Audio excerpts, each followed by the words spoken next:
Dasturimiz davom etadi. Mamlakatimiz bugun yangi taraqqiyot bosqichiga ko'tarilmoqda. Barcha sohalarda chuqur islohotlar amalga oshirilyapti. Ochiqlik va oshkoralik, so'z va fikr erkinligi ham hayotimiz mezoniga aylanib bormoqda. Yurtimizda olib borilayotgan ana shu ijtimoiy-iqtisodiy islohotlar samarasini keng jamoatchilikka yetkazishda ommaviy axborot vositalari vakillarining ham mas'uliyati ortmoqda. Shu ma'noda Farg'ona viloyati hokimligi tashabbusi bilan O'zbekiston Jurnalistlari uyushmasi va Kontent markazi hamkorligida Farg'onada yangi O'zbekiston nafasi g'oyasi asosida ommaviy axborot vositalari vakillari uchun press tur tashkil etildi. Tafsilotlar muxbirimiz Ahror Ziyodov lavhasida. Press-tur ishtirokchilari davlat rahbari Shavkat Mirziyoyevning joriy yil 27-28 aprel kunlari Farg'ona viloyatiga amalga oshirgan tashrifi davomida e'tibor qaratgan yirik inshootlarga tashrif buyurib, hududda olib borilayotgan bunyodkorlik ishlari, ijtimoiy-iqtisodiy dasturlar va yangilanish jarayonlari bilan yaqindan tanishdi. Biz asosiy maqsadimiz jurnalistlar bu jarayonlarda faol bo'lib, islohotlarda yoritishda faol bo'lishlari kerak. Kuzatuvchi sifatida emas, bu jarayonda oldingi saflarda bo'lish kerak. Tadbirning dastlabki manzili sifatida Farg'ona shahridagi IT Park majmuasi tanlandi. Amerika Qo'shma Shtatlari, Yaponiya va Qo'shma Qozog'iston, mana yaqin Qozog'iston va Yaponiya davlatlaridan ham kompaniyalar o'z filiallarini ochib, Farg'ona yoshlariga yangi zamonaviy kasblarda ish o'rinlari taqdim qilishyapti. Press-tur ishtirokchilari shuningdek investorlarga xizmat ko'rsatish markazi, Farg'ona Expo xalqaro ko'rgazma majmuasi faoliyati bilan ham yaqindan tanishdilar. Pavilyonimiz 8000 kvadrat, hozirgi kunda ikkita pavilyondan iborat. Mahalliy ishlab chiqaruvchilar, xorijiy ishlab chiqaruvchilarning brendlarini joylashtirganmiz hozirgi kunda.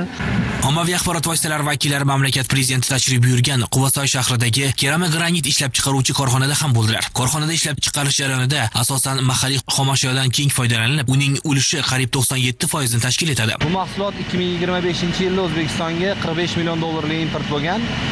Biz imенно o'sha importni to'ldirish uchun harakat qilib, hozirgi kunda xuddi o'sha Italiya, Ispaniya, Xitoy sifatiga talabiga javob beradigan mahsulotlar ishlab chiqaryapmiz.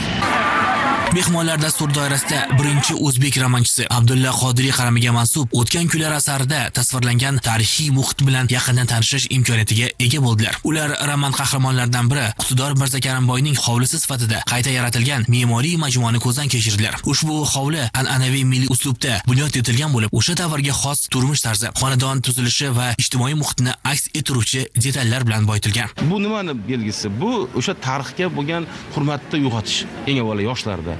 Odamlarimiz, fuqarolarimiz kelib, bu shunchaki bir asar emasligini, shunchaki bir qahramonlar, to'qima qahramonlar emasligini, bu kechagi tarix bu insonni anglashga, hayotda o'zini nima uchun yashayotganligini, qanday o'ringa egallash kerak ekanligini anglashga chulg'aydigan jarayonda. Shuningdek, ommaviy axborot vositalari vakillari Quva tumanida amalga oshirilayotgan keng ko'lamli o'zgarishlar, bunyodkorlik ishlari va ijtimoiy-iqtisodiy loyihalar bilan ham yaqindan tanishdilar. Bir so'z bilan aytganda, Farg'onada yangi O'zbekiston nafasi g'oyasi asosida tashkil etilgan press-tur ishtirokchilari viloyatdagi izchil yangilanish jarayonlari, amalga oshirilayotgan islohotlar va barpo etilayotgan zamonaviy infratuzilma bilan yaqindan tanishib, ular haqida keng tasavvurga ega bo'ldilar. Ahror Ziyodov, Safar Ismoilov, Zamon informatsion tahliliy dasturi uchun Farg'onadan.